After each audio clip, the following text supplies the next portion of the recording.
Hi hello welcome to 24/7 news TV. ఈ రోజు మనతో పాటు BRS party leader Gautham Prasad గారు ఉన్నారు. ఆయనతో మాట్లాడదాం. హాయ్ సార్, నమస్తే. హాయ్ మా. ఎలా ఉన్నారు సార్? బాగున్నాను.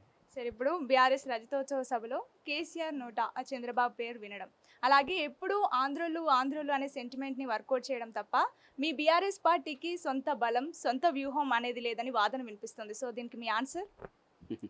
ఈ అంటే ఎవరు మాట్లాడుకుంటున్నారో అట్లా నాకు అర్థమైంది ఏంటంటే సందర్భాన్ని బట్టి సందర్భోచితంగా ఆ విషయం వస్తుంది తప్పితే ఆంధ్ర వాళ్ళ పేర్లు తీసుకొనే వాళ్ళ మీదనే రాజకీయం చేయాలనేది కాదు. ఎందుకంటే తెలంగాణ వచ్చిన తర్వాత అనేక మంది ఆ, తెలంగాణ వచ్చిన తర్వాత మా పరిస్థితి ఎట్లా ఉంటుందో ఏంటో అని చెప్పేసి అనుకున్న వాళ్ళు తీరా వచ్చిన తర్వాత తెలంగాణ రాష్ట్రంలో బీఆర్ఎస్ ఆనాటి టీఆర్ఎస్ ప్రభుత్వము బ్రహ్మాండంగా పరిపాలిస్తుంది అని చెప్పిన వాళ్ళు, అదేవిధంగా మమ్మల్ని హక్కున చేర్చుకున్నారని చెప్పేసి అని అన్న వాళ్ళే చాలామంది ఉన్నారు. ఒక సందర్భాన్ని, అదేవిధంగా మనకు జరుగుతున్న అన్యాయాన్ని ప్రశ్నించే సందర్భంలోనో లేకపోతే మనకు జరిగిన అన్యాయాన్ని వివరించే క్రమంలోనో ఆ ఆంధ్ర అనే మాట ఉంటుంది తప్పితే దాన్ని పనిగట్టుకొని లేదా మాకు ఉపయోగించుకొని దాంతో మేము ముందుకెళ్ళాలనే ఆలోచన మా పార్టీకి కానీ మా నాయకుడికి కానీ అట్లా లేదు. సందర్భాన్ని, మనకు జరిగిన సమస్యని, మనకు ఎదురైన చేదు అనుభవాల్ని గుర్తు చేసుకునే సందర్భంలోంచే మనం మాట్లాడినాం తప్ప వేరేది కాదు. అట్లాంటి అవకాశము మేము ఇవ్వదలుచుకోలేదు, మాట్లాడదలుచుకోలేదు. మరి ఎవరికన్నా అట్లా అనిపిస్తే మరి వాళ్ళు ఆలోచించుకోవాలి తప్పితే మేము వేరే రకంగా మాట్లాడేది ఏం లేదు. ఇప్పుడు ఈ ఓవరాల్ సభలో మొత్తం హరీష్ రావు గారు మొత్తం సైలెంట్ అయిపోయారు. హరీష్ రావు గారిని 6 వేల కింద లెక్క చూపుతున్నారని కామెంట్స్ వస్తున్నాయి. ఇవి పనికి మాలిన వాళ్ళు పనికి రాకుండా మాట్లాడే మాటలు అవి. ఒక పార్టీలో ఉన్నప్పుడు ఆ పార్టీ ఎవరెవరికి ఏ ఏ కార్యక్రమాలు ఇవ్వాలి, ఎవరెవరికి ఏ కార్యక్రమాలు చేపట్టాలి అని చెప్పేసి పార్టీ ఇంటర్నల్గా కొన్ని బాధ్యతలు ఇస్తారు.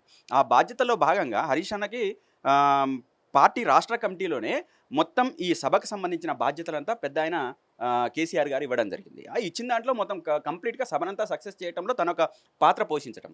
ప్రతి దాంట్లో ఒక్కొక్కళ్ళకి ఒక్కొక్క పాత్ర ఉంటుంది. కేటీఆర్ గారికి ఒక పాత్ర ఉంటుంది, హరీష్ రావు గారికి ఒక పాత్ర ఉంటుంది, అదేవిధంగా కవిత గారికి ఒక పాత్ర ఉంటుంది, మిగతా కింద ఉన్న జిల్లా నాయకత్వానికి ఒక రకం ఉంటుంది, అదేవిధంగా ఎమ్మెల్యేలకు ఒక రకంగా, ఎంపీలకు ఒక రకంగా ఉంటుంది. అంటే రకరకాల పాత్రల్ని పోషిస్తేనే ఒక కార్యక్రమం జరుగుతుంది. ఆ కార్యక్రమం అనేది ఒక్క వాళ్ళే వాళ్ళకి పట్టించుకోలేదు, వీళ్ళకి పట్టించుకోలేదు అని చెప్పేసి అనుకోవడాలు ఉండదు. అట్లా అనుకుంటే అంత పెద్ద కార్యక్రమం జరిగిన స్వయానా కొడుకైనా అక్కడ మాట్లాడడానికి అవకాశం రాలేదు కదా కేటీఆర్ గారికి.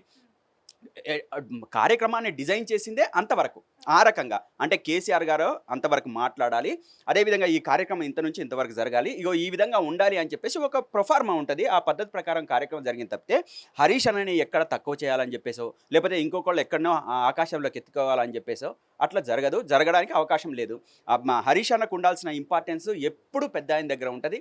అంత పెద్ద కార్యక్రమాన్ని ఒక రాష్ట్ర కార్యవర్గంలోనే హరీష్ మొత్తం ఈ కార్యక్రమాన్ని అంతా కూడా, ఈ బహిరంగ సభ ఏర్పాట్లన్నీ కూడా కమిటీలు వేసే దాంట్లో కూడా అన్నీ తను చూసుకోవాలని చెప్పేసి అందరి ముందు అనౌన్స్ చేయడం జరిగింది. కాబట్టి అటువంటిది ఏం లేదు. చాలా బ్రహ్మాండంగా తను చాలా హ్యాపీగానే ఉన్నారు. పార్టీ ఎటువంటి కార్యక్రమం ఇచ్చినా దాంట్లో ఒక సైనికుడిగా, ఒక సిపాయిగా, ఒక కార్యకర్తగా, ఒక నాయకుడిగా ఏ పాత్ర పోషించమంటే ఆ పాత్ర పోషిస్తానని చెప్పేసి అనేక సందర్భాల్లో తను చెప్పిన సందర్భం ఉంది. కాబట్టి తన పాత్రని చాలా బ్రహ్మాండంగా పోషించడం కూడా జరిగింది. Okay sir, thank you so much.